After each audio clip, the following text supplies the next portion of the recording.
Welcome to Headlines. This is David Lichtenstein here in the Yeshiva Shalmaila. And this week we do have an interesting headline. Canada legalized cannabis, hamachuna marijuana balaz. The first country in the Western Hemisphere, only the second one in the world. And now somebody could tell their wife, they say, get the groceries, get some potato kugel, and bring home some cannabis together with you. It's going to be sold all over. So what's the halacha and the hashkafa of this? And this is just the beginning. In 30 states, medicinal marijuana is legal, and in 10 states, even recreational marijuana. What do the gedolim, what do the poskim, what does halacha say about it? What about edibles? Now they make marijuana brownies, candies, etc. We will have an interesting cast. We will have Rabbi Moshe Elefant. He is the head of all hechsherim in the world, really, because he heads the OU. And as you'll hear him say in a later thing, we're going to have a program about hechsherim, which are the good ones, which are the bad, in a separate one. But he says basically every hechsher relies on the OU. So you have the number one machsher in the world, going to be speaking about marijuana edibles, because the OU did indeed give some hechsherim on it. We will have Mendel Kaplan from Ground Zero in Canada speaking about hashkafa, more from a Chassidish point of view about marijuana, from a Torah view. We will have Gagliano, a psychologist and an addiction expert, speaking about it. How dangerous is it? Does it do real physical damage? We will have from Florida, Rabbi Yehuda, Fensterszaub, who actually gave a chabur on it, an internet share, fascinating. So we have a really interesting group of people. Interesting, we found while looking at this topic is the first one to write about it is the great Radvaz. He was the greatest Meshiv in the world at his time, around 500 years ago. And he writes about the Olei HaKanvis Oichlonoisam b'Mitzrayim v'Oimrim Shehum Sameach. He writes about marijuana. They eat it in Mitzrayim. They had the first edibles that was with or without the Oyuz Hechsha. And they said it's Misameach. I do want to give a note here that the great Baligris Moshe, the Paisik of America, in Yeridei Gimel Lamed Hey, that's in 1973, he writes 4 reasons why it's usher. And the first one being is that it's dangerous physically and it causes all kinds of diseases. I think medicine and science have come away since then. So one of the questions we'll be discussing are the opinion of the Igris Moshe, where science is today, etc., where medicine is today, and the other reasons. Have they changed at all?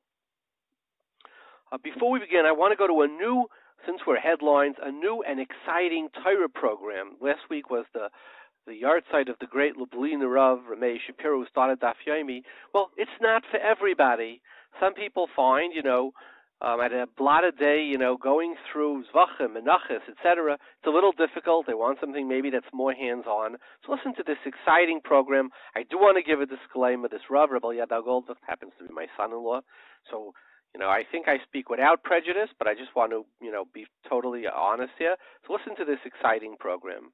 We have on the phone with us he's actually in America now, but he lives in Eretz Yisrael, Harav Eliada Goldwicht of the Goldwicht family. He's a famous Meir Goldwicht son from Karen Biavna's family. He's also, as I put a disclaimer on this, my son-in-law, who started a fantastic, really an amazing new program in learning that is spreading around the world very quickly. Instead of me introducing it, let me introduce Rabbi Eliada. Rabbi Eliada, tell us about your new program. So thank you for letting me come on. This new program is absolutely amazing. It's been changing the lives of the people that are in it already, and the numbers are growing exponentially. I just want to give you a quick snippet of what exactly it is. So basically what the program that we started a year ago in 2 locations, and now a year later it's up to 8 locations around the world. And it's called the Smichas Chaver program, where basically it's catered for young married men who come and learn practical halacha, where by the end of the course, it's broken down into 6-month courses where we learn, Hilchos Basar B'Chalav, Tfilas Kelim, Agalas Kelim, and then Shabbos is broken down also into 2 6-month segments, and Taras HaMishpacha, and Hilchos Tfilah and Brachos. The goal is that at the end of this course, you'll know the basic halachas of your hand. A lot of times people go to yeshiva and they can tell you every tais, every Rekiva Eger, every taisvis, They know that extremely well. But when it comes to what I do with my cholent pot, what do I do if I by accident took a milchik spoon and I ate soup with it, my chicken soup, or what do I do if milk spritzes on the outside of my pot? Questions that arise in your house. So the goal of this program is by the end of the program, you'll know how to answer these basic practical halachos, and you'll come out with a wealth of knowledge that a lot of times you don't have just from your basic yeshiva experience. So most of the people that are already in the program are people that all learned in yeshiva, and then now they're either working or now they just want a more halachic track, so they come in and they do this once a week at night, and then they learn with themselves throughout the week. Now, what's very cool and interesting about this program is that we try to make it very 2018, very contemporary, very, very relevant. So the way we do that is that each session has some sort of video or some sort of interactive game that brings the halacha alive. So, for example, when Rav Shlomo Zalman Auerbach paskined on electricity, so he didn't first open up the Shulchan Aruch. What did he open up? He invited 10 electricians to his house to learn, how it works. So same thing by us over here. Whenever we're learning something that's like a practical halacha, for example, could you do hagalas kelim on Teflon? Can you kosher Teflon? So what's Teflon? Right. So Teflon is a non-stick, component. So what is it? So I found, so we find online. I found an interesting TED talk that animates exactly how Teflon works. So it brings the halacha to life. We become experts on the topic through videos and different multimedia, and then we delve into the halacha and we see how it's possible, and we go from the psukim to the Mishnah to the Gemara to the Shulchan Aruch all the way to Maran Din Poskim, Moshe, and all the way down to our to Poskim Dorenu that are alive now also. And then I saw that. I went actually last night. A guy, Rabbi Leibowitz, gave a psicha. They're doing one in the 5 towns. It was jam-packed, and the shilos he was asking, like, these are all yeshiva guys. He says, okay, can you give your fish or your cats, can you give pet food that's basa b'chalav? He was starting on basa b'chalav. If you work someplace and so a coworker says, can you pick me up a Big Mac and cheese? Are you allowed to do that? What's called hana from basa b'chalav? And I noticed that right afterwards, there were 70, 80 guys there. They all got on their WhatsApp. They created a WhatsApp group, and they're going back and forth. So is it also a way to, meet new people, create a chevra, have a geschmack where the Torah actually becomes, ke'ish echad b'lev echad, brings them together? Have you noticed that? Absolutely. The second or the third real main goal of the program is to create a chevra of learning. That's why this course, as opposed to every shiur I think that's given today, it automatically gets put up online. With the Smichas Chaver program, nothing is put online. The shiurs are recorded, but it's only given to the people who are in the Chabura, and it's not offered remotely. So if if you're living far away, or you say, oh, I can't make it Monday night, can I call in, or can I just listen to the recordings? And the answer is no. And the reason why we don't want to give it, why it's not offered remotely, is because the point over here is the Kinyan Torah through the Dibuk Chaverim, through the Geschmack, through the Chaver that are learning through the WhatsApp groups, as you mentioned.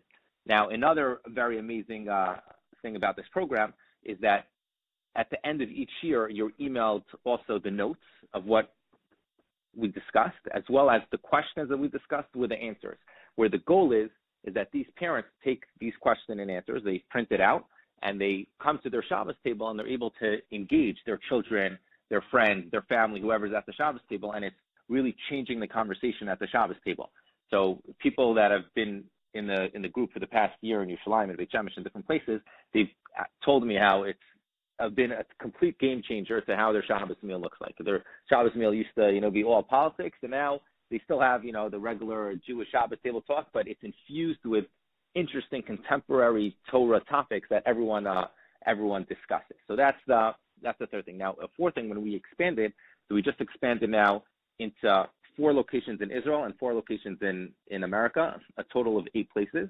And basically what we were looking for when we expanded the program was to find a dream team of Rabbeim who can, give over the passion, make it geschmack, make it energetic. So we have Rabbi Aryeh Leibowitz, who's many times on the show. He's giving it in the 5 towns, Rabbi Shmuel Marcus in Queens, Rabbi Adam Winston in Virginia, in Richmond, Virginia. There's over 20 people that are signed up over there.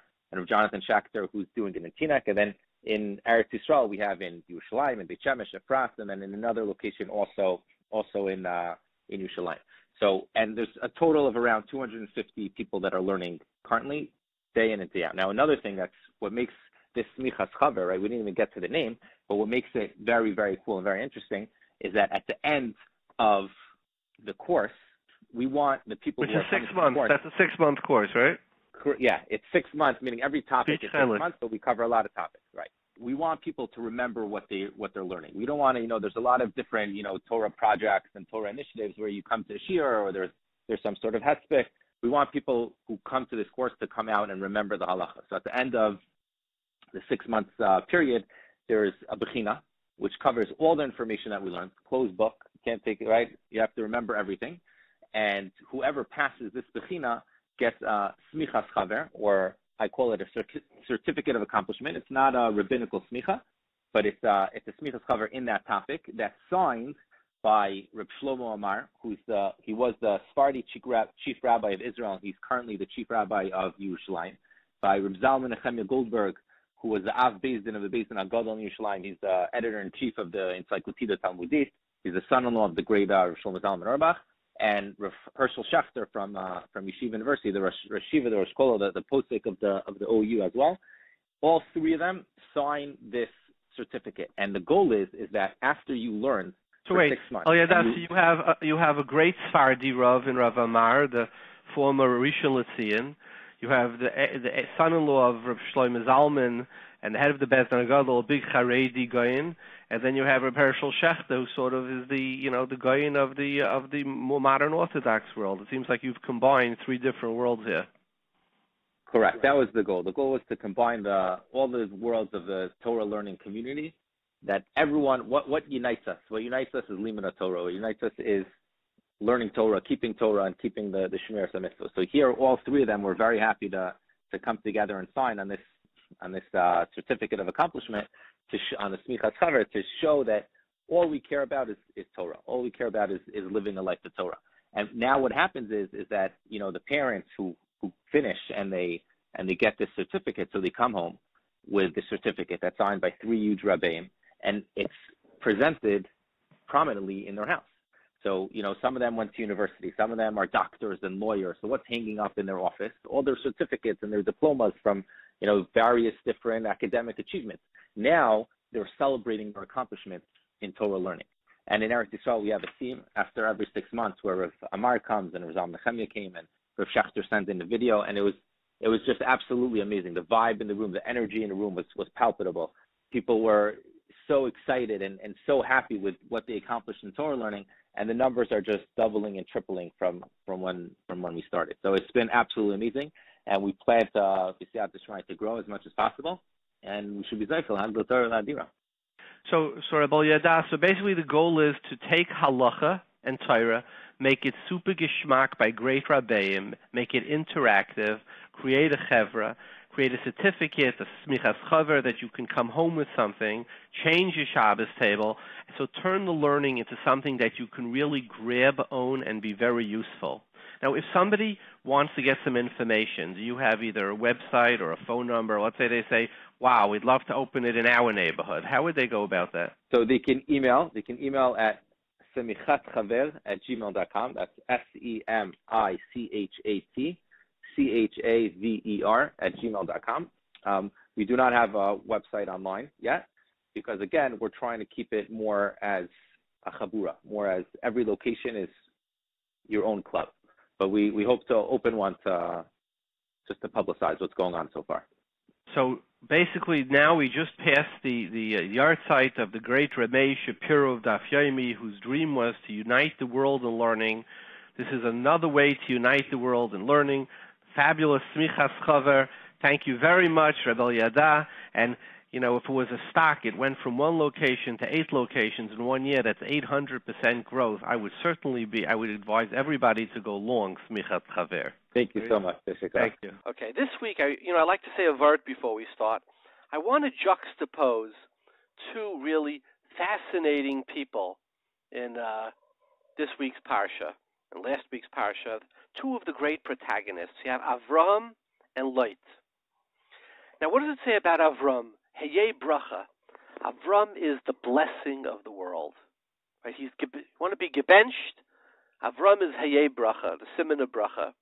Lot, what do Chazal say on Lot? The Achrayim, they say Lot is miloshin layit.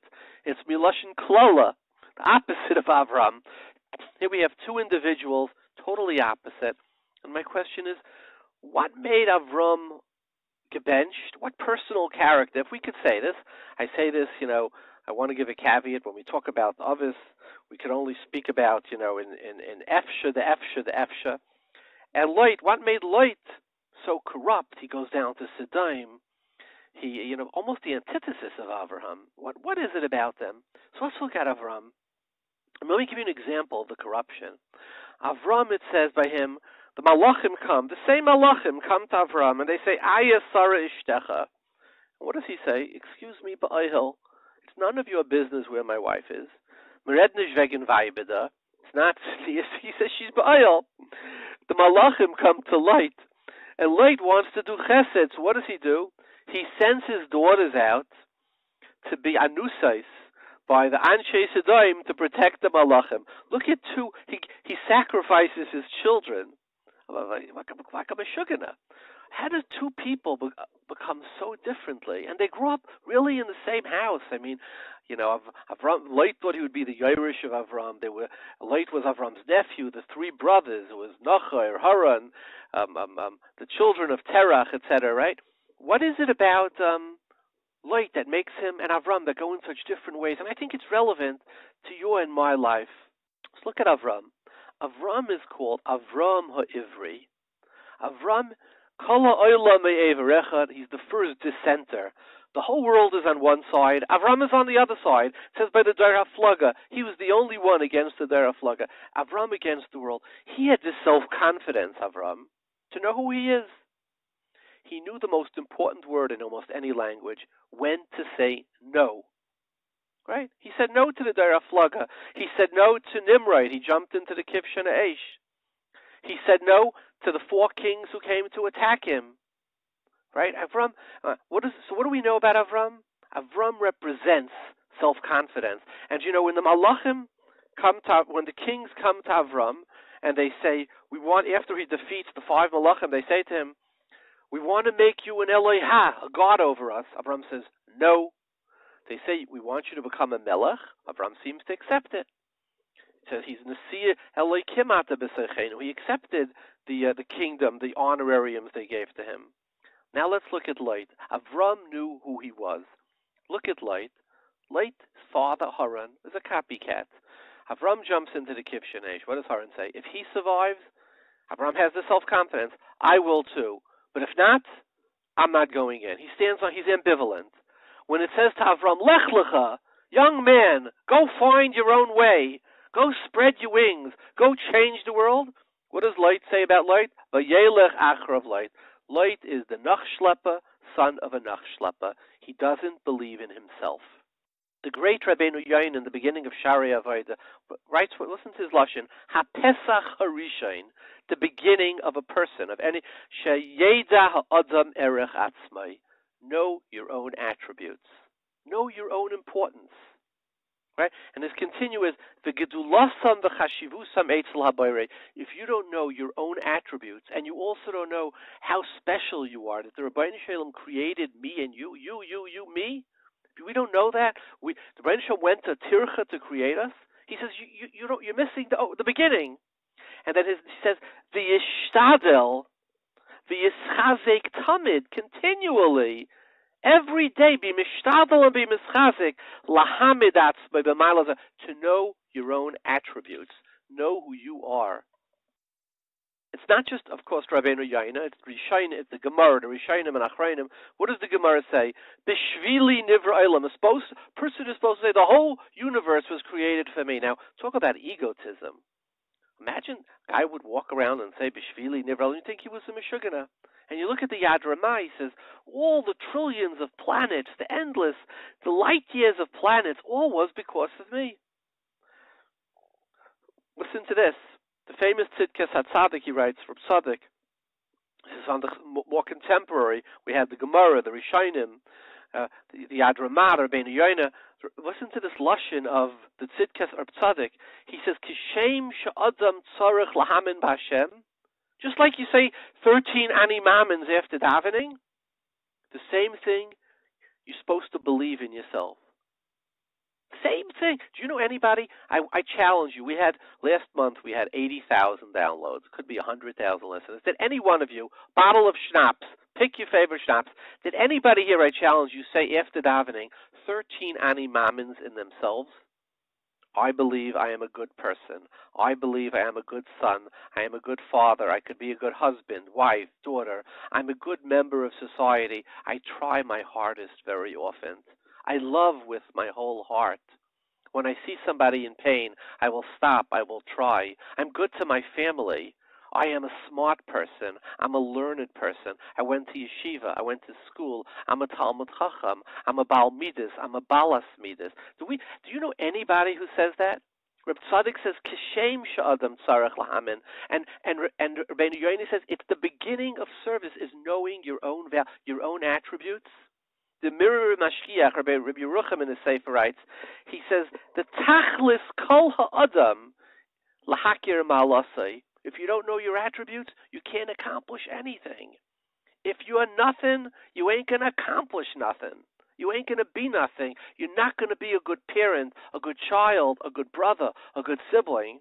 Chaim Brisker said, Adam bi'ikar v'lo yavin, nimshol kebehemes nidbu. Pasuk, right? So Reb Chaim says, a horse is a mighty animal. So you have these two huge horses, right? These Clydesdale, the Budweiser horses. They're 10 feet tall. They're pulling this little yidala in a wagon, and he takes out his whip. He gives them whack, shmais. So Reb Chaim says these two horses, if they had any seichel, they would turn around. They would trample the guy. What are you schmeising us? So Reb Chaim says, you know what? Adam b'yikar, if a person doesn't recognize his own preciousness, his own special, the lo yavin, he doesn't know his own attributes, nimshol kebehemes nidmu, he's like the horse. If the horse knew his strength, he would trample the guy who's whipping him. He says a person who doesn't know his attributes is pashut like a behemoth. You'll accomplish what a behemoth. So what do I say? I say tomorrow, say today, you said Yud Gimel Ani Mamas and Kaviyachal, to take a piece of paper and write down 13 attributes. I am a good person. I am a smart person. I'm a clever person. I do kind, right? And you know what? And collect them and put them into a book.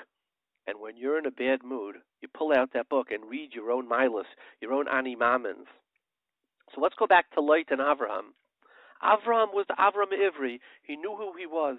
Lot, the copycat, he never had a self-identity. He never made a list of his own strengths, of what made him special.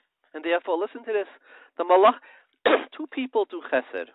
One person does chesed because he wakes up in the morning and he says, Rabbi Shalom gave me such a big soul. I'm an empathetic. How can I help somebody? How can I call somebody today who's in pain? I want to do the chesed because I know who I am. Another person gets up by the appeal, and he donates money he could never afford to impress all his neighbors. It's the same act of chesed. One person is doing it out of what he believes, and one person is doing it to impress others.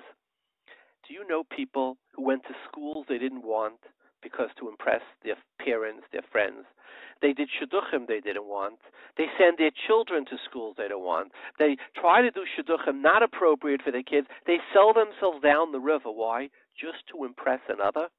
You know, Lot gave his daughters out for hariga, to be raped. How many people, how many of us give ourselves up or our children out because we are the cursed person, the person who didn't make a list of his own milas? So if we want to follow in the track of Avram, and when the nations came to him and they said, be a king, he said, no. Be a melech? He said, I'll be a melech. I'm a Nasiya like him. I know who I am. I'm Avram Avinu. How many of us have to write down every day Yud Gimel Ani Mamins so that we could be like Avram, that's a Yeh Bracha, and not Chas v'Shalom like Lot? Right? Go in the derech of who the Rishonim call the liar, the person who doesn't know his own attributes.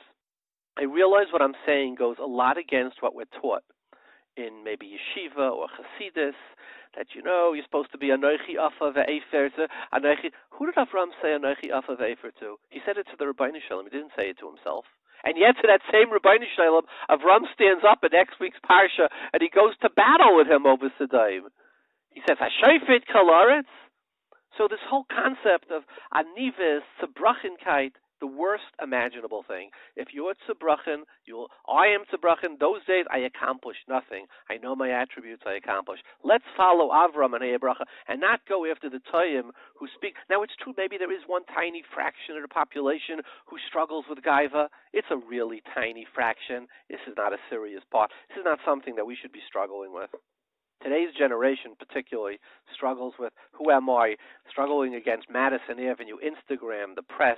Everything you turn out is some Instagram version, Photoshop version of some imaginary perfect life. This week's riddle, we're going to have two riddles. By the way, last week's riddle we're going to announce at the end. We're going to play some tapes of Rabbi Kalman Goldberg from Cleveland. We got from the whole world, was chosen, and I don't choose it. But the people here, the producer chooses it, so I have no negias. We'll have some commentary on last week's riddle. This week's riddle, we're going to have two riddles. One is a halacha, and one is maybe not. What does it say? Mara'i shloish soim kemach soiles lushi vasi ugais. He says, go. He tells to Sarah, go. Shloish soim kemach and make a matzah. So the Gemara in Bab Metzia says, oisei hayoim yom rishon Pesach haya. The day this happened was on Pesach. Pella. What does the Gemara in Beya say on Daf Chaf? He knew the Orchim were Goyim, right? How could he tell Sarah to cook for them on Yom Tif, the first day of Pesach? The halach is, Melachas Eichel Nefesh is Hutra, right? By Lachem and not La'akum. There's a drasha, Lachem v'loy La'akum. You're not allowed, which is very interesting halach. A lot of people don't know. I know, for example, we constantly have over Orchim. Sometimes I'll have over prior people who are intermarried. On Shabbos, you could do that. It's not a problem, or there are other issues. But on Yom Tif, if you invite to the sukkah, which is own issues, somebody who's married to a guy in the halacha, you're not allowed to cook for them on Yom Tif. That's halacha psuka. So how could Avram ask Sarah to cook for these archim on Yom? That's the halacha. I got the riddle. I heard this. Ramesh Malevitz actually called me and he told me this riddle. He said, not a riddle, a shiloh. He said, everybody heard of benching hagoimel, right? We had a program about it, benching goimel. He said, did Yitzchak Avinu, after the Akedah, did he bench Goimel or not? Those are our two riddles. Let's go to our fabulous guests. We have the honor of having with us on the phone Harav Moshe Elefant. He's in charge of all OU kashrus. That means so much of what you eat and your family eats is his achrayus, his responsibility. He oversees it all. He also gives the largest daf yomi shir in the world, and a few days ago was Rabbi Shapiro's Yartzai Zechron Levracha. Over 1,800 people listen daily, which is pretty incredible. I think it's larger than Rabbi Shariel's shir. He's a Talmud of Rabbi Dov Schwartzman of the Merayi Yeshiva. Welcome, Rav Elefant. Shalom Aleichem, Rabbi Lichtenstein. Nice to speak to you again. So, Rav Elefant, the OU has recently given a hechsher on marijuana edibles, brownies, candies, that are manufactured in California and are sold in 30 states. I think it's legal as for recreational in 10 states and medicinal in 30 states. And curious, did you have any moral qualms before doing it? We had many hours of discussion and consultation before we gave hashgacha to the marijuana product. Actually, I'd like to qualify that the marijuana product that we certify is only a medical product. We don't certify. The company that we certify does also produce recreational product, marijuana product, but we will not certify a recreational marijuana product, not necessarily because of a kashrus issue. And it certainly probably could be certified as kosher, but as a matter of principle. The OU has avoided certifying cigarettes, for example. We've never certified cigarettes, even though I understand, I've never really personally investigated because we never gave the hashgacha. There could be up to 200 ingredients in a cigarette, and we don't know what they are, but we've never and we've gotten many requests for certification of cigarette, but every pack of cigarettes has the Surgeon General's warning how dangerous it could be, so we won't certify it. And similarly, we will not certify marijuana. And we've actually been in consultation with the Department of Health and the Department of Justice, because even though there are states that have legalized marijuana, and many states have even legalized it for recreational purpose, and as you might have heard, Canada just legalized it for recreational purposes. It's the Department of Health in the United States still considers it a dangerous substance. And because of that, we will not certify it for recreational purposes, but for health purposes, we have. In answer to your question, it was many hours and a lot of consultation internally and externally. What is the right thing to do? Rabbi Elefant, if it's just medicinal, what is the debate? What is the debate? Yeah. So you'd be surprised at how many people felt that if by us certifying it for medical purposes, we're sort of putting a seal of approval around marijuana, and then people will be able to say, well, then it's okay under all circumstances. I happen to think that it's incorrect, and I'll tell you, I was in a different radio program a number of months ago, and somebody questioned me the same question, not necessarily a Talmid Chacham like you, but somebody questioned me about the OU certifying marijuana, and the individual said to me, well, you're taking the responsibility that because you're certifying medical marijuana, people, teenagers are going to start taking and smoking or using marijuana. I said, I have to respectfully tell you, I did not know the individual I was speaking to, that I don't believe that the person who wants to experiment with marijuana is waiting for the OU's hechsher. That the person who wants to do it or doesn't want to do it, and I certainly don't necessarily recommend anyone should do it, is not dependent on that. But when people want to debate the subject, as you well know, there's going to be that kind of pushback, and that's why we took that pushback seriously. But what convinced us to do it is that so many people who we personally spoke to, who never suffer from different chronic pains and from different ailments, that have told us how marijuana has helped their lives, was what pushed us to do it. Uh-huh. Now, I've been asked, do you believe there's any shiloh of kitnius with marijuana? No. We actually even discussed it with Rabelski Zatzal. Not that he was alive when we certified. There's no kitnius in marijuana. And why is that? Because it's a leaf. Yeah, but it also has seeds, the plant. Everything has seeds. An apple also has seeds. Well, that's true. What doesn't have? If you're going to say that the seed is the proba of kitnius, then you're going to be very hungry on Pesach. Well, it's true an apple has seeds, but I'm saying it grows, the hemp seed grows very similar to what would be like a grass seed or a wheat seed. So it does look like kitnius vis-a-vis an apple grows in a fruit. It's this is very similar to wheat, or it would be very similar. Okay, so you could perhaps make that argument, and I don't know if that's the subject of today's show, but one of the issues that we had where the question came up was quinoa for Pesach. Right, 100%. Yeah. So I think marijuana is probably even less similar than quinoa, and we spent a long time debating that issue.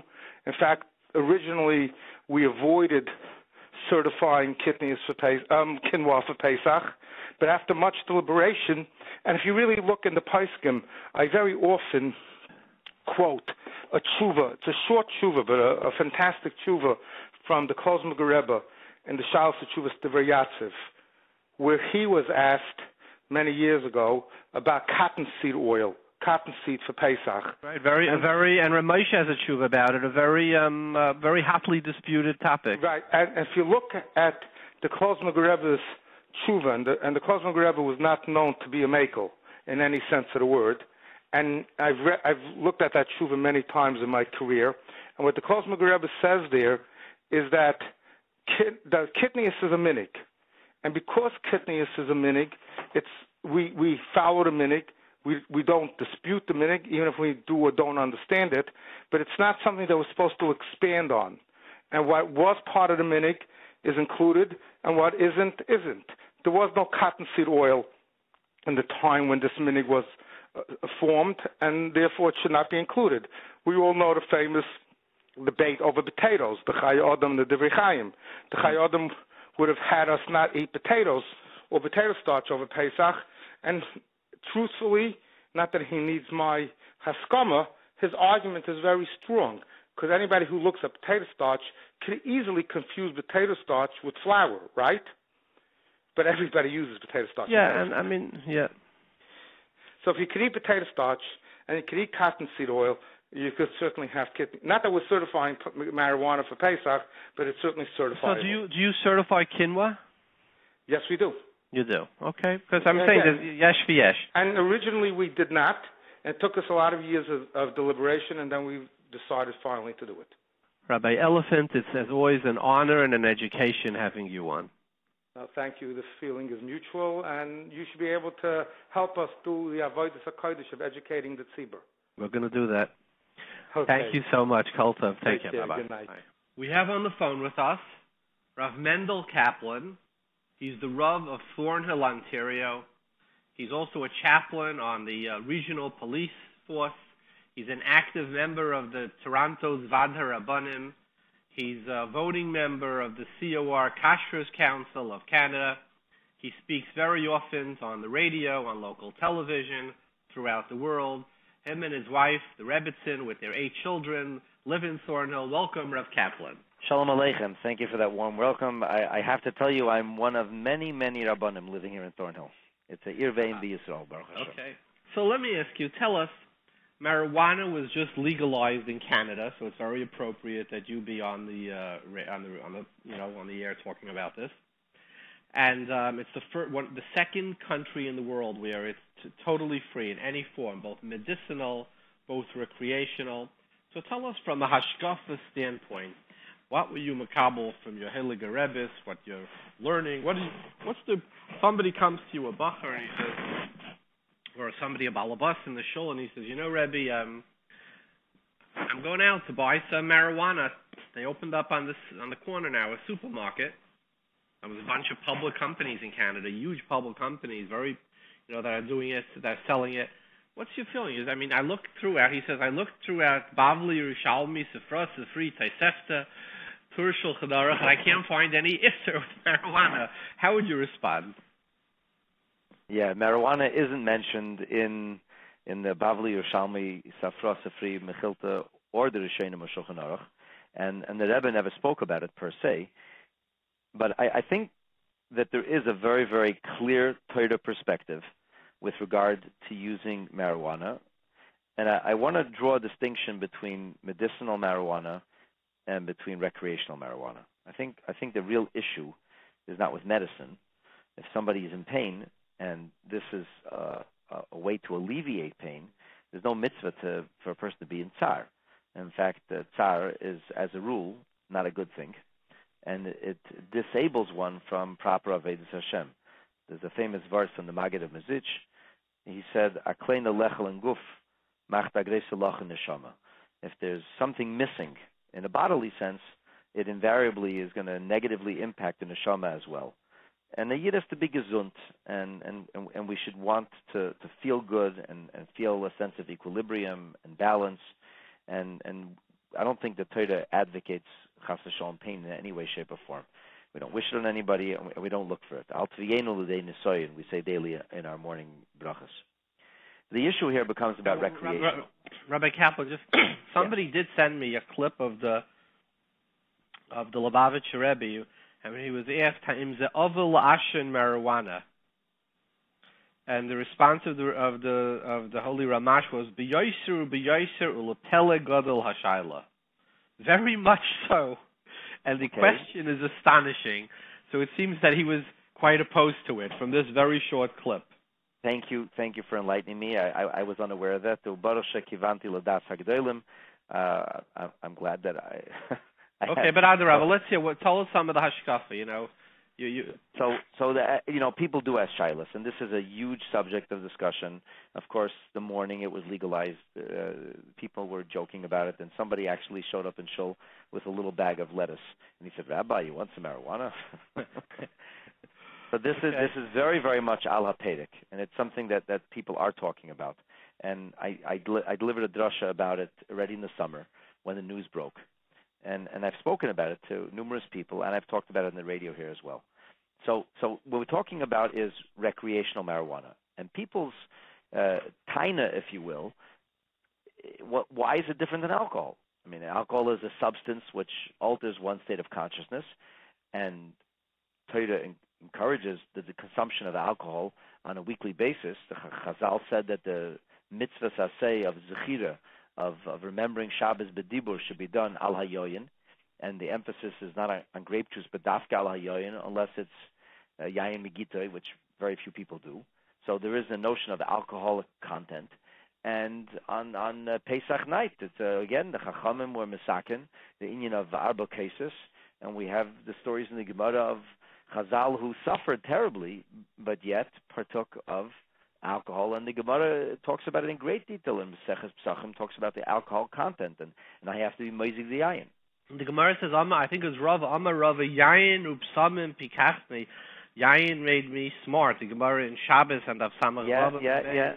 Brings from Rav and Reb Chia that the Gemara says Moishchen is gufan, right? Chamra v'reicha pikchen. Right. And the Gemara says Adlei chalti bisur de turalei dikdakti time shel davar, and he speaks about yayin also, not only about the consumption of meat, and we know that it's a din in Shulchan Aruch that a person is supposed to drink a vias of yayin all of the days of Yom Tov, including Chol HaMoed. So we have clearly. We have this business of consumption of alcohol, and the pasuk says, "Mikra mali dibra kosov yayin is misamech elikim v'anoshim." Let me add on to that to make it a little more difficult.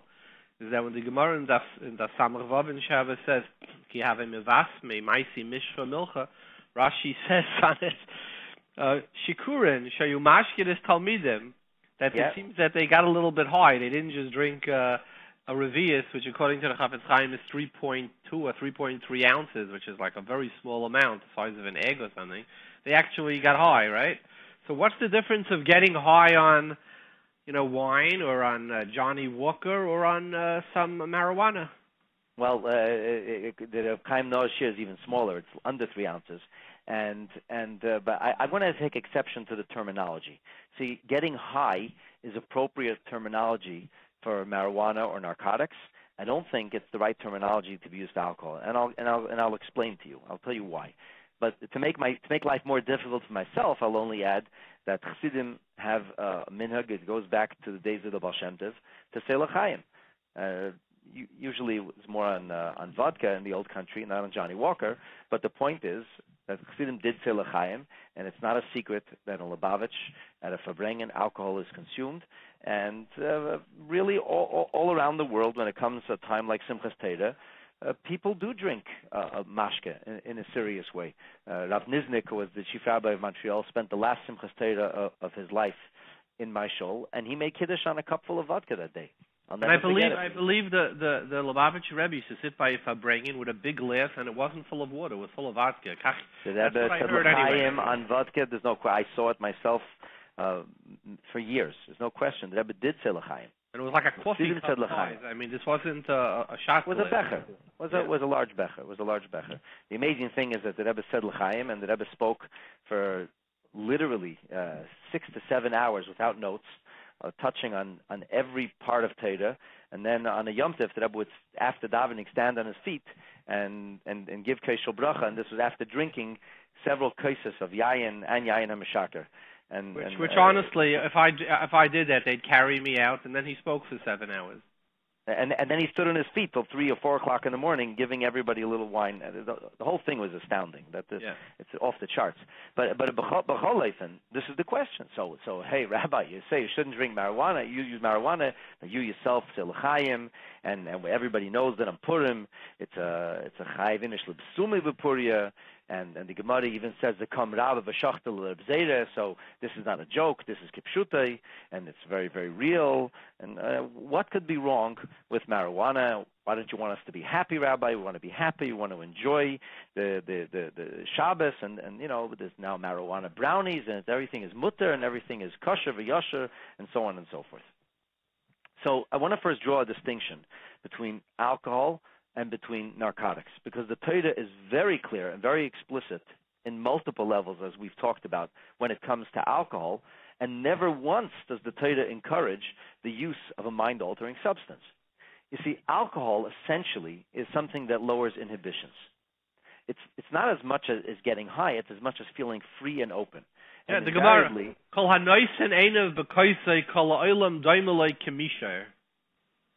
Well, that means he's free and comfortable. He's free to express himself. Right. It's not a question of he loses inhibition. Right. And when people lose inhibition, this brings togetherness. It brings social cohesion. It brings togetherness. The essence of Fabrengen is the actualization of the mitzvah of Avas Yisrael, of people being able to connect to each other, to relate to each other.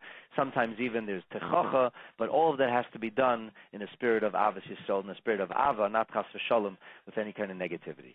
So the reality is that consumption of alcohol brings people together, whereas the use of narcotics, and especially marijuana, does exactly the opposite. It puts people into their own world.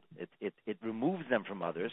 It's the opposite of cohesion, and it gives them a state of complacency. Is that factual, Rabbi Kaplan? I can't say this mibsari. Is that really true? I can't say in mibsari either. I Baruch Hashem, I've never touched. I'm saying, is that a scientific? I've spoken to many people who have used marijuana and alcohol, and just about everybody said the same thing to me. Interesting. Wow. People don't smoke socially or using salad dressing or whatever it is in order to get together with other people, but they get high. They get high on their own. So I think that's a very, very critical point and a world of difference between alcohol and between marijuana. It should be noted that abuse of alcohol is not okay, and it's hepech haTorah. And I was told as a very young bacher that Chassidim never ever drank alone. The emphasis was l'chaim. Gedayla legima shemikarevis. You're saying legima shemikarevis is what a Fabrengen is about, and it was always about legima shemikarevis. It was never ever about chas v'shalom using alcohol on your own, and this was something that I was makabel at a very, very young age. I saw Chassidim say l'chaim by a Fabrengen, always at a Fabrengen, always with others, always with the goal of being able to connect with others. And really that's what the Seder on Pesach is about. It's about people drinking 4 kaises and feeling free to speak and convey the messages of Cheiros and of the Nitzchis of Am Yisrael and of the Eibishter's Bechira in us. So you have 4 kaises. It becomes a more memorable event, and the mishpachas together and orchama together and so on and so forth. So this is I believe a factual distinction. And when you come to behavior, which is unusual, we always have a rule: ein loch bay ela chidushay. You cannot come along and say, well, alcohol is since the Torah talks about alcohol, it must necessarily include other things. I would say no. The Torah talks about alcohol only. Ein loch bay ela chidushay. When you're coming to push forward and trying to add other mind-altering things, and nowhere in Torah is it mentioned, nowhere in Chazal is there any kind of discussion about this, and is not connected to any mitzvah in any way, shape, or form, that's very telling. The mind-altering substances are not something new on the market. They've been around for millennia. And the fact that we have absolutely no record in anywhere in Chazal or the Midrashim of any kind of hallucinogenics or any kind of drug or narcotic being used, I think speaks volumes to whether or not it's appropriate for a Torah Yid. Well, but respectfully, Rabbi Mendel, you're saying that we do see that wine was used liberally, and that is hallucinogenic of sorts, right? And Rashi says they were mashkid talmidim till they were shikayrim, Rashi and Daf Samach Vav, right? Again, but when we're talking about the legima shemikareves. So I'm saying, you're defining. You're saying we have seen it, but where it's only done on a mekareves, where it's done in a group environment to create a chabura. But on an individual basis, wine is frowned upon. You're saying just like much like by Noach. I mean, this is a very fitting, appropriate time to discuss about this. It's heavy golus leilam, the Medrash says. But I'm saying you're making a chilik. You're saying there are hallucinogenics, but it's only mekareves, whereas this is not mekareves. So I'm saying 2 things. I'm saying number 1, hallucinogenics are never mentioned in any kind of positive context anywhere. Well, you mentioned before. You said Amarav yain upsamim pikachli. Getting high on wine opened up my mind. And you quoted the other Gemara, right? Yes, but again, it's only alcohol. There's no mention of narcotics. There's no mention. And I think that's a big chilek. Maybe they didn't. Maybe they didn't. Maybe they didn't have marijuana. They didn't have corn. They didn't have tobacco. They didn't have tomatoes. They didn't have potatoes. Maybe they didn't have marijuana. It's not minanimsa. They certainly had mind-altering narcotics. In the Eastern spirituality is based on many of these psychedelic and hallucinogenic experiences. There's no question that marijuana and drugs are not a novelty. They have been around for millennia. It's well documented in other civilizations and in other cultures. And the fact that it's not been nimtza anywhere in Teira Shebachsab or Teira Shebal Peh is a very, very telling thing that you can't be glossed over. And as you mentioned, the only time where alcohol is mentioned in a negative way is when somebody drank on his own. So even alcohol is only done bechabura in the eifin of legimisha mekareves. And with regard to narcotics, there is not a single example anywhere in Torah where it's not only not encouraged, but it's not even condoned. Okay. I mean, and we do have, let's say, legabe shikras on wine. The Mishnah Berurah in the Bir Halacha brings that it's a dava maguna. The Beis Yosef brings from the Archas Chaim that it's avera to be mishtaker. So we do have, we do see. It says it explicitly in the Rama Mishnah Torah as well. Yeah, but in Parakei Halacha Gimel, what's the Lashon Hara Mishnah? Correct. Kishachacham shoyse yain einay shoyse el kedei lishreis achila shebemeya v'chol hamishtaker harehu chayta umaguna umafsid chachmasei v'mnishtaker b'fnei amoritz harei ze chilul Hashem. The Rambam that you quote in Hilchos Deis. Yes. Yeah. So there you have it. Even alcohol is a chiddush. So what do you say, Rabbi Kaplan, in your shul, do they have a Kiddush club? Baruch Hashem, I can say to you, no. There was for a little while a Kiddush club, and I was successful at quashing it. And it came with great agmas nefesh. But Baruch Hashem, is no longer the case, and I do not allow anything like that here. Okay.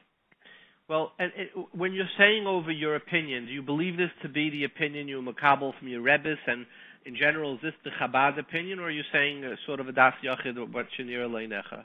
I cannot say that I'm quoting the Rebbe, although you quoted a beautiful answer from the Rebbe, so there you have it.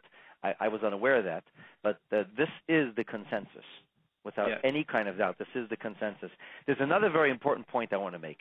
I've heard people say things, really chil hakodesh, things like, oh yeah, the Baal Shem Tov used to smoke a pipe, or we know the Ruzhiner smoked and they got high. Rachmana litzlan. I just want to say that it's very, very important for us to understand that all of Avodas Hashem is based on effort and toil. And any spirituality which is induced in a counterfeit way, that doesn't come with Yigia and doesn't come with Aveda, is worthless. It's absolutely worthless. In fact, there's a fascinating in Gagliano Shas on a Yosef Engel where he wants to ve'emfer the Gemara that speaks about Rebbe that Hayabah and Umekadesh.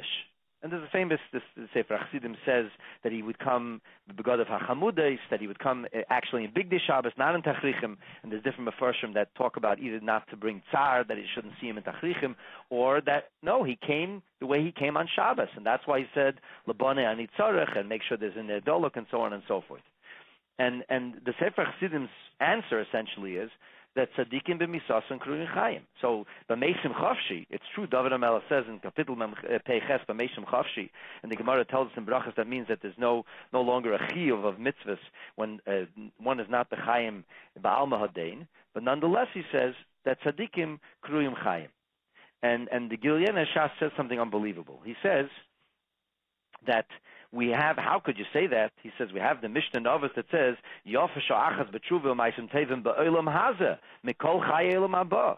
So how could you say that there is the mitzvahs over there? So he says Adarabah Yofesh Achas B'Tshuva Ma'asim Tevim Ba'Olam Hazeh. It doesn't say there's no Tshuva Ma'asim Tevim. It says it's Yofe Ba'Olam Hazeh Mikol Chayei Olam Haba. Not that there isn't Tshuva Ma'asim Tevim. He says Gam Ba'Olam Haba Yesh Kiyum Mitzvahs. But he says it's the kiyum mitzvahs over there doesn't have the value and virtue. And he says the reason it doesn't have the value and virtue that it has in this world is because in this world you have a Yetzer Hara, and in this world it comes with Yigia, and in this world it's not a given.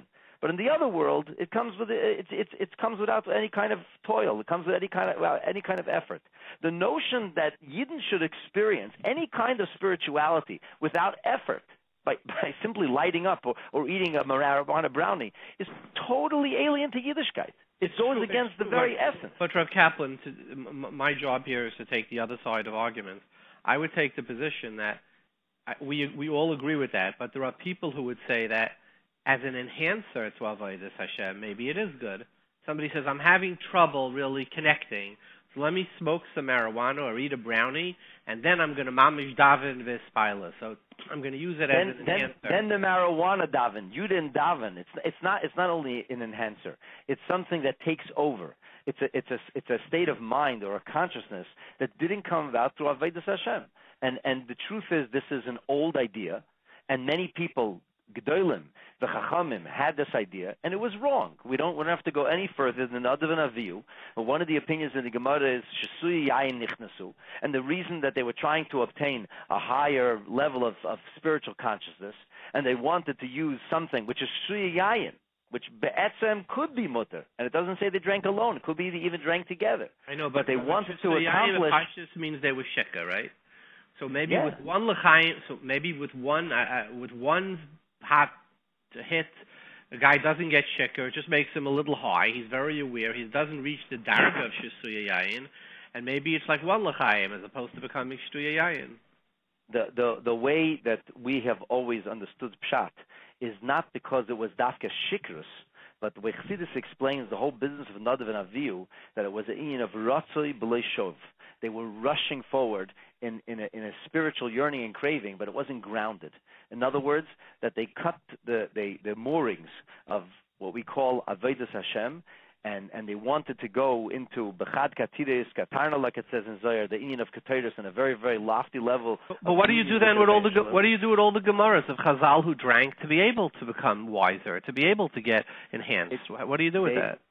What do you do with it? That was a Verbrengen. That's the earliest evidence of a Verbrengen. But why isn't that using something external, exogenous? Spiritual. But you're using the wine, but you're using the alcohol to make you high. What's the difference?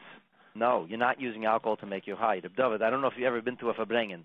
The purpose of the alcohol at a Verbrengen is to be able to speak one's mind and to be able to mekabel what somebody says. It's not about connecting to the Eibishter per se. It's not. We don't drink chas v'shalom before davening. The whole idea of saying l'chaim at a Verbrengen is so that people should be able to be open with each other. And when it comes to people being open with each other, then this is something that we find in Torah. And in a social setting, sitting around a table, that's when we found it. When Rava was with his Talmidim, he was able to open his Talmidim. They were able to lose inhibition and as such transcend their own little orbits, be able to appreciate the messages being communicated, but never to experience spirituality. Spirituality has to be experienced through toil and through effort. You know, in the Parshat Shavua, there's a Moededik Medrash that says that when Avraham Avinu came to when he first began his journey of Lech Lecha, so it says that he saw Sheisen Upeichazin, and he said Halavai Shalayi Ubanai B'neihem.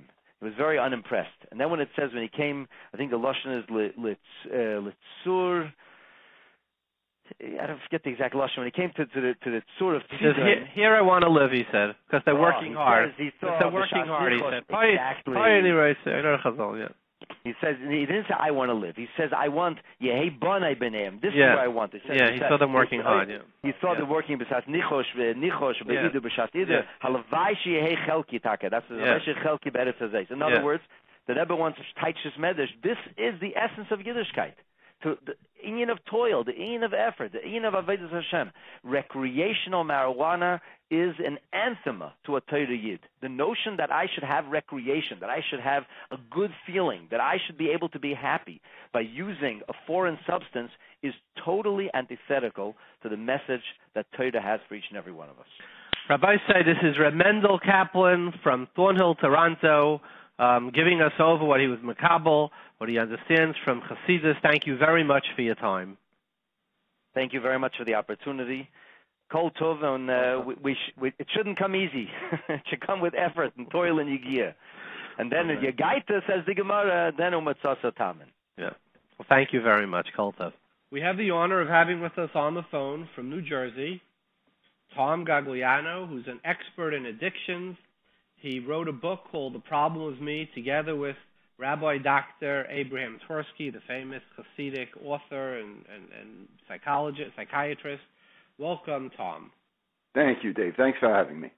So as an addiction expert, can marijuana be used safely? Like, everybody, if you go to most people's homes, they'll have a wine cabinet or a liquor cabinet, and they could take out they could make a l'chaim after the herring, or right. one time at night, take a little, some schnapps in a glass.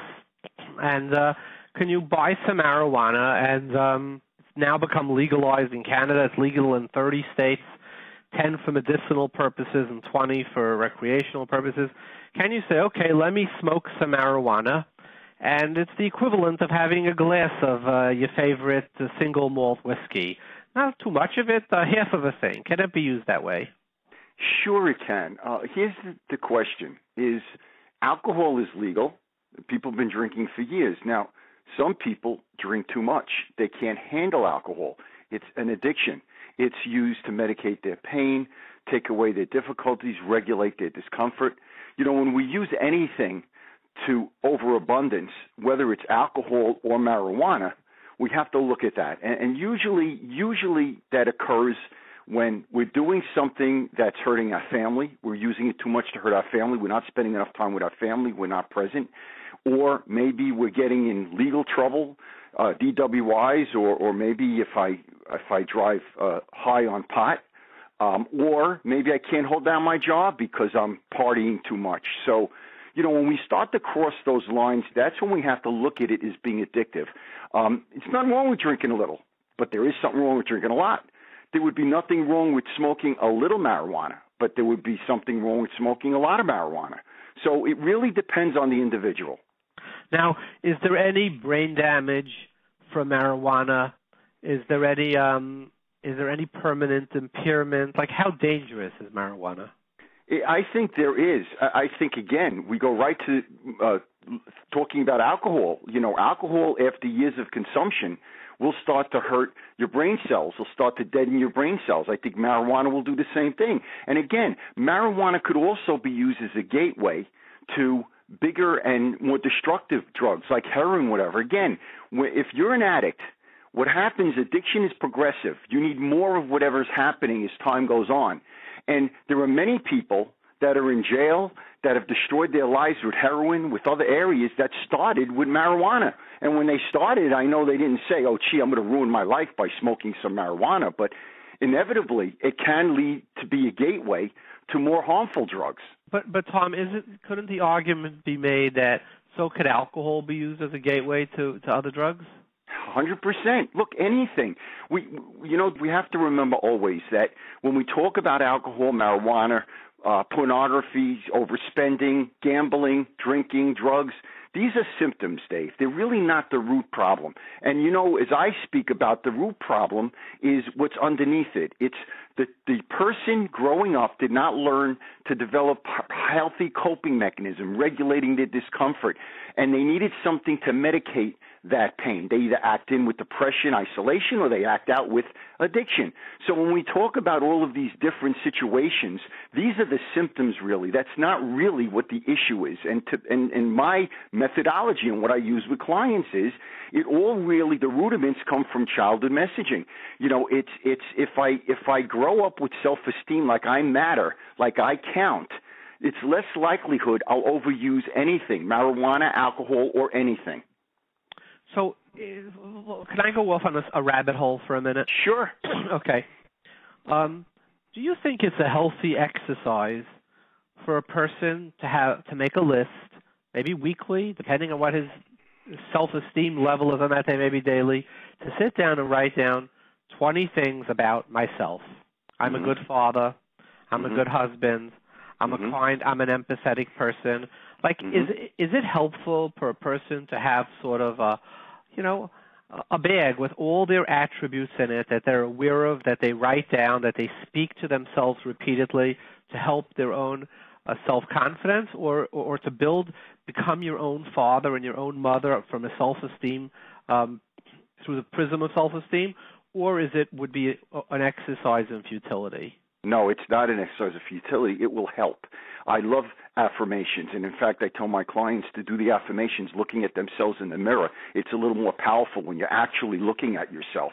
So affirmations will help, but Dave, this is an inside job, not an outside job. That's why there's many very rich billionaires out there, or celebrities out there, or other people out there that conceivably have everything you could want in life, and many people have a lot of gratitude for the things that they do, but they still could be broken inside. See, because there's a long distance between emotions and intellect. Intellectually, we could tell ourselves these things, but the emotions are an inside job, and our emotions, our core beliefs are formed at a very young age. They're not formed in our 20s, 30s, or 40s. So those key times in our life, when we're young and we develop that sense of self that we need to be able to feel good about ourselves, because the most important relationship we have is not the one with our kids, with our family, with the community. It's the one we have with ourselves. I have to like me, and when I like me, that's a different deal than if I'm trying to get those accolades from the outside world. And how do we do that? Well, first, many times we have to go back. We have to look under those unswept corners of our life. I've always said this, and I said this on your show before. Children are egocentric. At a very young age, before their mind develops, before their brain chemistry is all developed, they only know what affects them. Like I said to you, Dave, when my father was out drinking, I never said, oh, she's an alcoholic. I said, something's wrong with me. Now, anything you put ahead of that child, anything, whether it's religion, whether it's another sibling, anything, the child will eventually rebel against. That's what happens. Children got to feel that they're the most important thing to their parents. And what happens if they don't get that feeling, they could a lack of self-worth is created inside of them. And this is at a very early age. And that's when they grow up. Many people, many of my clients are very well-to-do clients. And they thought that money was going to solve that problem. If I made enough money, it would fix and heal what was broken inside. That's not how it works. You have to first go back and challenge the childhood messages, challenge to see what messages helped you in your life, and parents give you a lot of positive messages, and what messages have you recognized that haven't helped you in your life.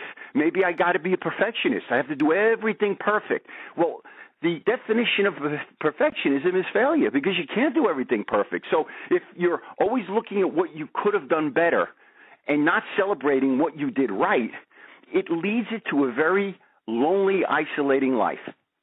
What do you tell your patients as a practice to say build up that sense of self, your self-esteem? You said go back and try to do an editing on the things, the memories in your past for childhood, which were negative, and I guess try to edit them out or do something to them. Maybe you'll help us what.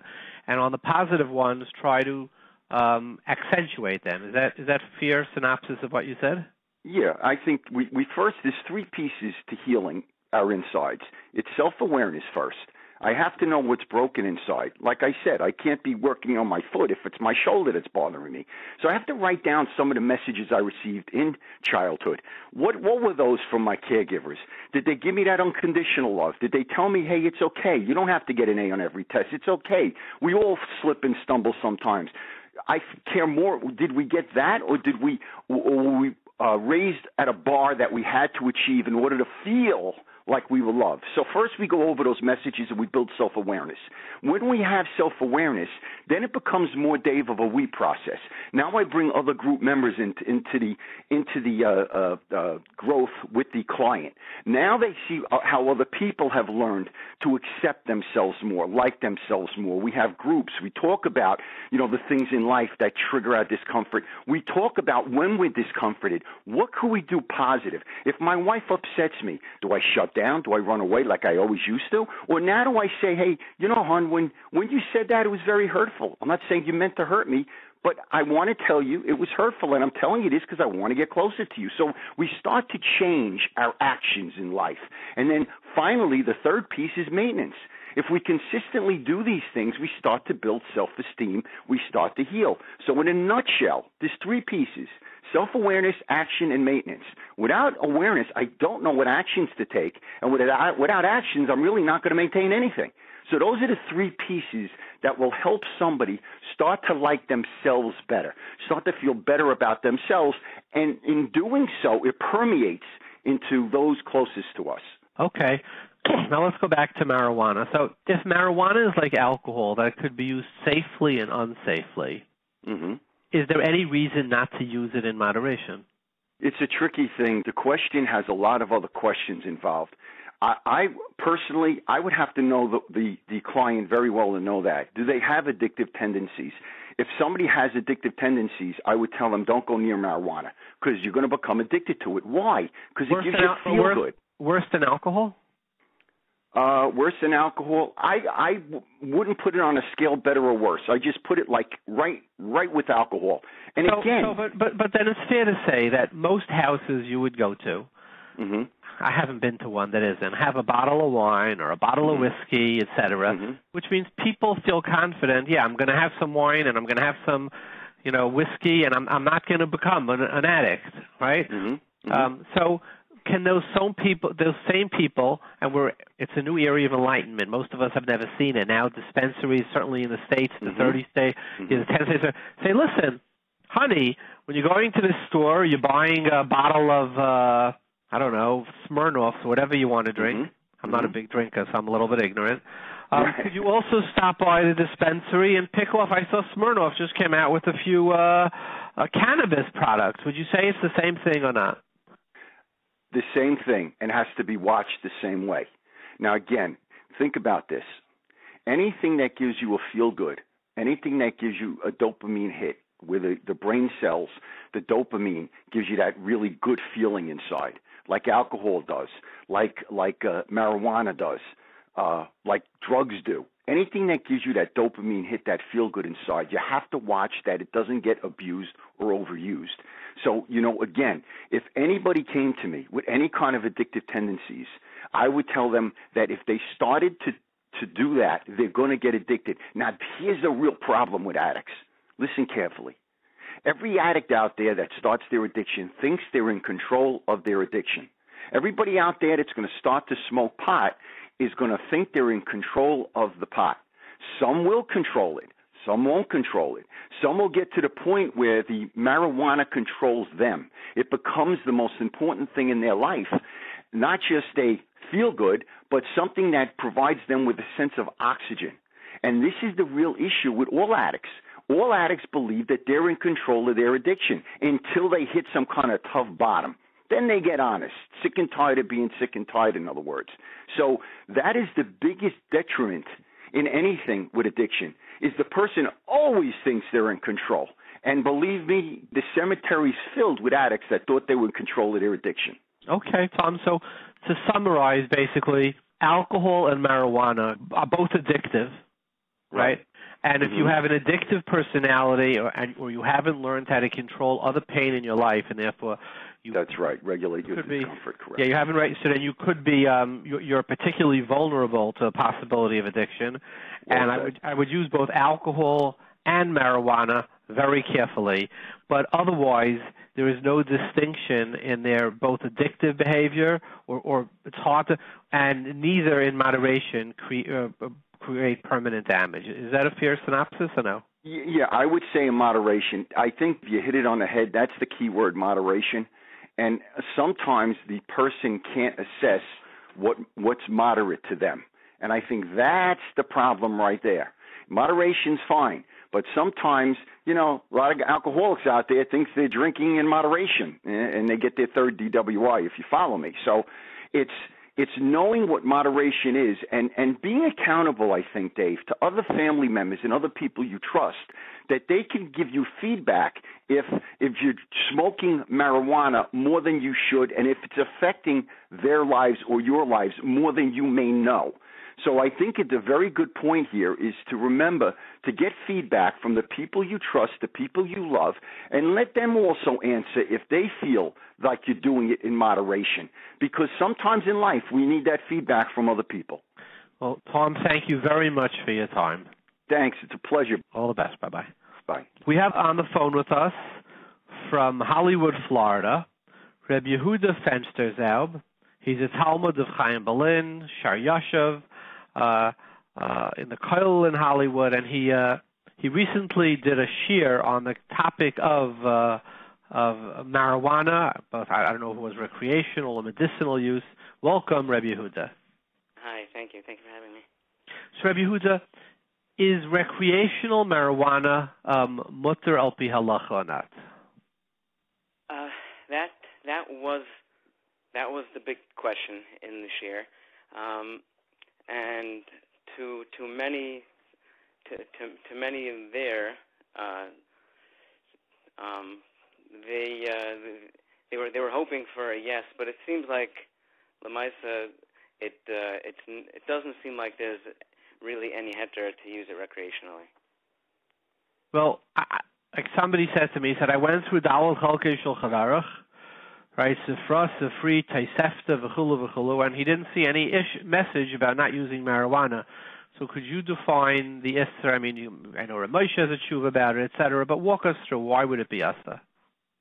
So what we were really focusing on this year was, we wanted to say like this, why, if it's mutter to sit down to a dinner with a glass of wine, right, and we know that wine, okay, I'm not forget about getting drunk. I mean, we discussed the differences in the shiur, but when just as far as sitting down to a cup of wine for dinner, or having a l'chaim, let's say, a shot of whiskey, there doesn't seem to be any issue with that halachically. So the argument was, can I trade that? Can I trade that option for a little bit of marijuana instead? It doesn't have the same effect, and can it be switched? Can I have the option of doing one or the other? And it seems like there's not really no modern day poskim, not Moshe, not Rishon Zalman. I couldn't find any room for a heter to allow that switch. And it bothered me.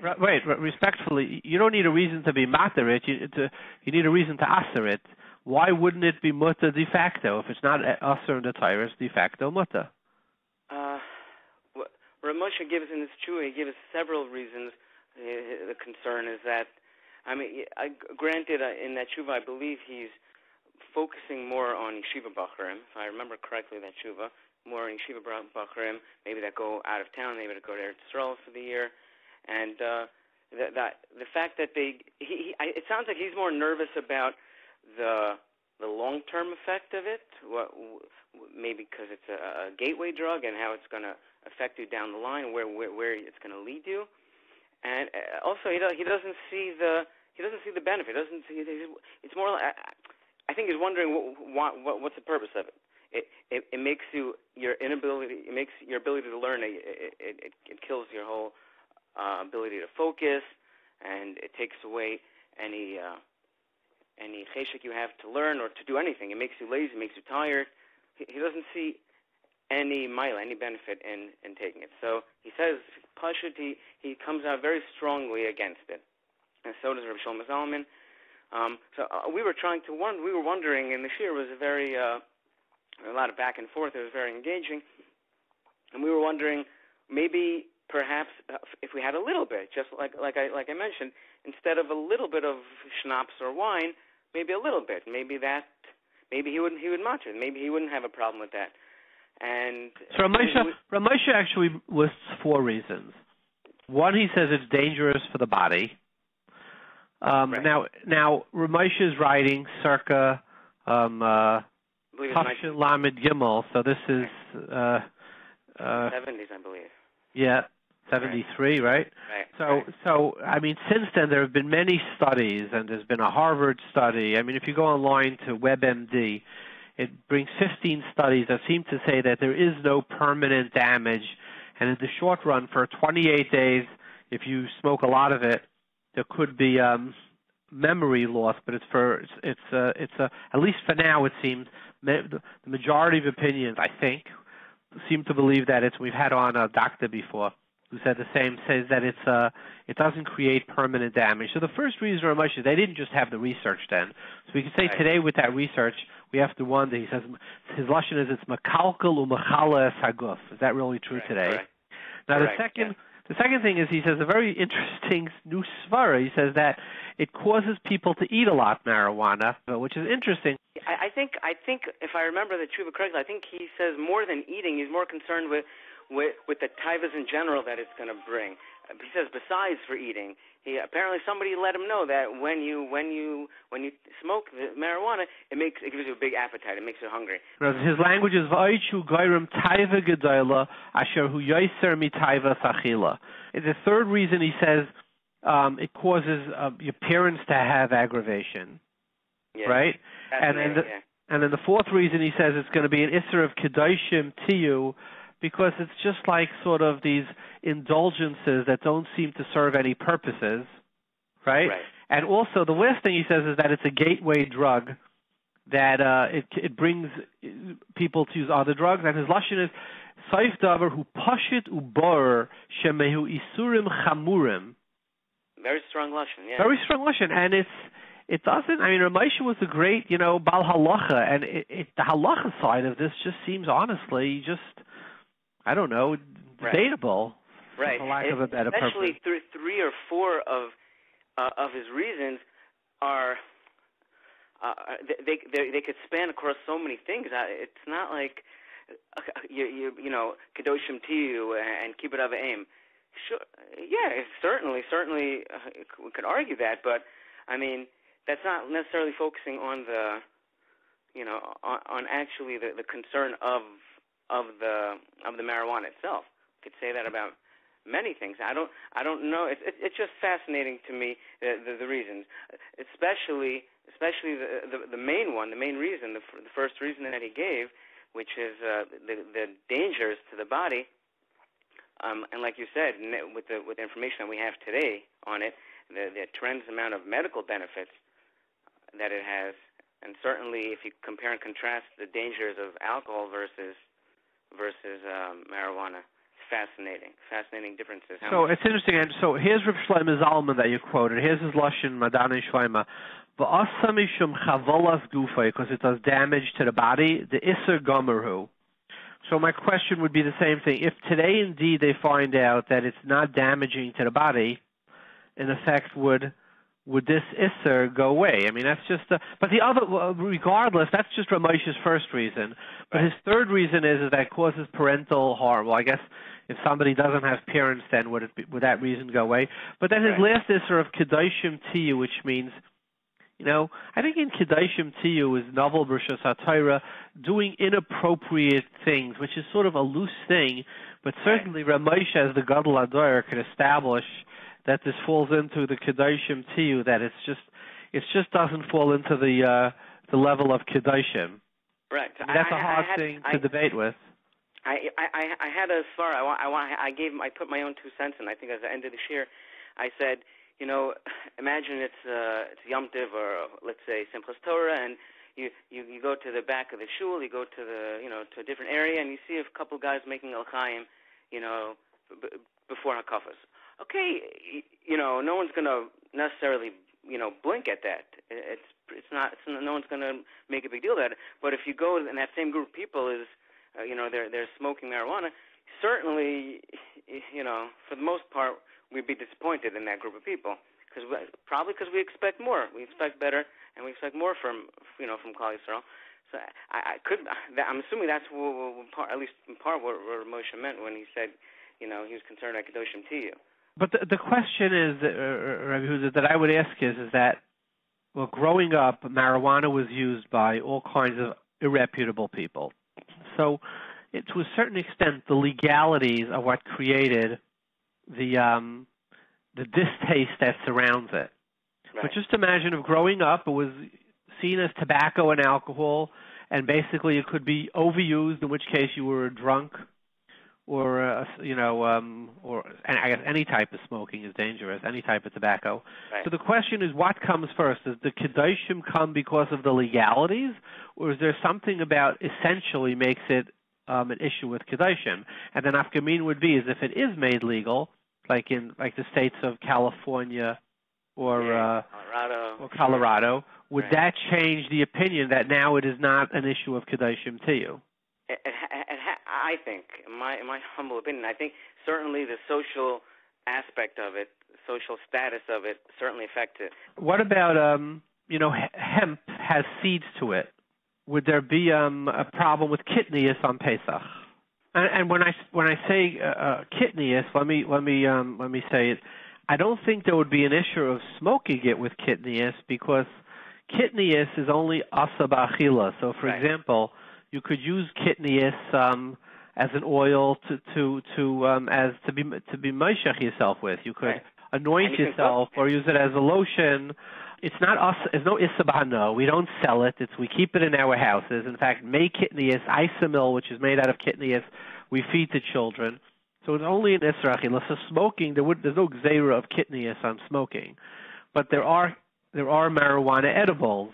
Rabbi Elefant of the OU gives a hechsher actually on marijuana brownies that are used for medicinal purposes. So the question is, well, marijuana brownies, would they be a problem on Pesach because of kitnius? And that's a very interesting question. Isn't it? And even though the seeds themselves are not particularly edible, but l'chayra, you end up with the same issue that you have with, a lot of people don't use cotton oil on Pesach, even though the seeds aren't edible, but through some type of a formulation, they do get to, become oil, so it creates a problem. So the question is, would marijuana be inedible? So, I saw if Zilberstein has a small tshuva on it, but I think he's speaking about from a smoking point of view, not from an eating point of view. And I'm curious if you heard anybody address it from an eating point of view. I did not as far as halakhically. I know that I've been hearing for a while that different companies, big companies, especially in California, there's a lot of big companies that are working on getting hechsherim for their products. Now they have candies, they have chocolates, they have, like you said, brownies. There's so many different products that they use, both for medicinal purposes and recreational. What other halachic issues did you come across while exploring the topic? I discussed the concern about when you're on this stuff, when you're high, what about it's time when it comes to davening or learning. Would there be a din of shtuya yayin? Right, exactly. So it's not clear. It's not clear, but I don't see why not. If the effect is very similar, as far as not being in this state, this high state where you're not yourself necessarily, and the effects it has on you is it distorts your ability to focus and to depth perception and time perception. And you're kind of in like this out of body experience, like a funny state. I don't see how it can't fall under that same halacha when it comes to alcohol, and that would make it usher. Even though Moshe didn't discuss it, which I found interesting, but maybe he thought it was pashut. That was the concern. So what was your conclusion? Is it more or less dangerous to the body than smoking? Smoking cigarettes? Tobacco, yeah. The studies speak for themselves. It's the tobacco, has this addictive chemical nicotine that's terribly addictive, and the dangers of it is very well known today. But I don't know that I've seen much literature on the concern of addiction to marijuana. It seems like that's not as big of a concern as much as the fact that it's a gateway drug. I think that's more bigger concern. You have Alcohol Anonymous, you have rehab for for alcohol, for stronger drugs. I don't think they have rehab for marijuana, as far as I'm concerned. I don't think a concern is that it's addictive. Now, I understand that there's a Chuvas Radvaz that talks about how in Egypt they used to use marijuana. Have you seen it? Yes, I looked at it when I was researching this topic. I found it very fascinating. I don't remember the exact lashon, but it was very interesting, the lashon he used. Something to the effect of that they take this stuff over there and it makes them sameach, makes them happy, and puts them in a it's funny the wording he uses. I found it fascinating, so I was happy. But he didn't seem to be opposed to it. Right. Yeah. Interesting. He kept. I felt like he was in a neutral. Neutral stance. Yeah. Fascinating. Well, Yehuda, thank you very much for sharing your research on this topic. My pleasure. Thank you for having me. All the best. Take care. Bye-bye. So last week we had a lot of answers. We'll have some commentary on last week's riddle. We're going to play a few of the answers who say it's Karka Olam. Hi, Reb David. I just heard the riddle about Avram and Sarah. Why is it different in the case of Yehuda with the woman? I think the answer is Pashat. The Gemara says Karka Olam is mutter, and it doesn't have the Halacha of Gimel Averis. In the case of the Yehuda, it wasn't considered Karka Olam because she offered herself. And if I remember correctly, I think even Beis Yaakov's masculine is not Karka Olam. He just holds it to Kol Yisrael, and he's selling it to Esther, where Esther also offered herself by the party, and there was a Tzelos Kol Yisrael, and I think the Yehuda argues that it's not considered Kol Yisrael. But Avada, in a case where the woman doesn't offer, the whole child doesn't start. It's Karka Olam, like the Gemara in Sanhedrin says, and Gemara in Sub Gimel. Okay. Have a good one. Hi, I listened to the show on the Rabbi Kavanaugh show. Shkoyach, very interesting. Just wanted to respond to the kasha from the noted Yehuda, how he learns why Amr Avinu was allowed to say Irmina Chosiat. That the noted Yehuda is talking. He's working in Shitas Tosus and Ksuvis on Gimel Mabeis, but there's no din of Tahar Vayavar for the Isha because she's Karka Olam. So according to that, in the case he's talking about, the woman wasn't Karka Olam because she, induced the person to be Mizana with her. She incited him. She was the one who took action. So there's no Heter of Karka Olam. In the case of Amr Avinu, Sarah didn't do anything. Paro came and just took her, so she has a Heter of Karka Olam. And when the woman is according to Tosis and Gimel Beis and hedge $9, the woman is passive because it's learned from Ritzicha that the din of Yor Layavar is only by an active Ritzicha, not by a passive Ritzicha. So if in by sorrow where Paro is just taking her and she's Karka Olam, there's no din of Yor Layavar. It's only if the woman is active and she's Mishtadl and she does something. That's why by Esther, he's bothered by that to know the Yehuda. So why was she allowed to go into Achashverosh? That's why she said only when she went in did she say Kasher Avadati. Because there she was going Baratza, and she was doing something active. She lost her Heter Karka Olam, so then she's becoming Aser. And he says because he makes a chiluk in Tzolos Kol Yisrael and just Tzolos of a Yachid. But anyway, that's the chiluk. Is she Karka Olam because she's not doing anything, or is she inciting him? Shkoya, thanks. And I disagree with this answer. Let me tell you why. We got quite a number of people who said this. I think when he says, I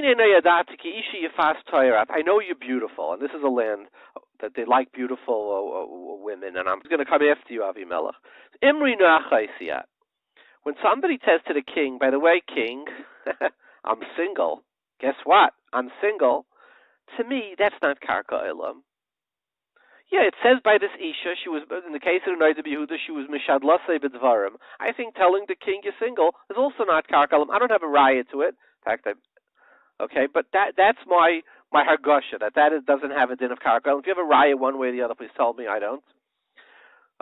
So my son, Reb Moshe, said over, I thought was an excellent answer, and I think Reb Kalman is going to say a similar answer. He said it's different in the case of the Noida Yehuda. In the case of the Noida Yehuda, they were going to kill all of them. They weren't going to be ma'anis, the Isha. So she said, be ma'anis me, and I'll save the people. So it's mamish matzel adam ba'arayis. But he said in the case of Avram, they would have killed Avram, and he would have taken Sarah regardless. So she wasn't matzler herself ba'arayis. It was anyway going to happen. So he said, if you're ready ba'arayis, she says, you might as well save me too. This was what my son Moshe, and I think Reb Kalman may say the same thing. So I was speaking to Rabbi Yankel Drulman, the great Gagliano from Beis Yosef, and he said he disagrees with this teretz. He said, Rabbi said if she wouldn't have said Achaisia, they would have killed Avram. If they would have killed Avram, she would have been Oisei Shesish. She wouldn't have been an Eishesish anymore. If she wouldn't have been an Eishesish anymore, it wouldn't have been an Erva. So she would have been Matzel Self Shaloi Barayas. So Fakert. And I told this over to my son Moshe, and he says, wow, it's such a whole shtickle Torah. Is that called Matzel Yarayas because you could get killed? So, debate, I don't know the answer. But here, let's go to the chosen winner of this week's riddle. Hi, Shalom Rav David. This is Colin Goldberg from Cleveland, Ohio. Just wanted to answer the question from last week and call a riddle. Two possible answers. Number one, in the case of Sarai and Avram, could apply the concept of Karka Olam, since she did not give herself over willingly. Mashenkin, in the case of the story with the night of Yehuda, there she seemingly, from the way you presented the case, she made a deal with the highway robbers, and therefore she does not have the din of a Karka Olam. Therefore, there would be possible there would be usher. Number two, in the case of Sarai and Avram, the Boyle did not know that she's Eish. So it could be, in such a case, it doesn't have a din of a riot. The Maisa that he was doing was not a Maisa of North. It was not a Maisa of being Zana with the Eish. In his eyes, she was just Avram's sister. In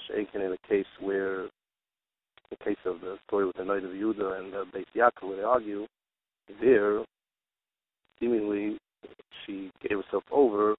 She made a deal with him, and he knew exactly that he was being Mizana with her. Therefore, there would be a question whether it has much to do with it or not. Thank you very much. Thank you very much for joining us here in the Yeshiva Shalmaila. We look forward to seeing you next week. The topic will be dating and halacha. So many issues, showing pictures, going to bars, how long to date, texting, yichud. We're going to have it all. David Lichtenstein here for Yeshiva Shalmaila.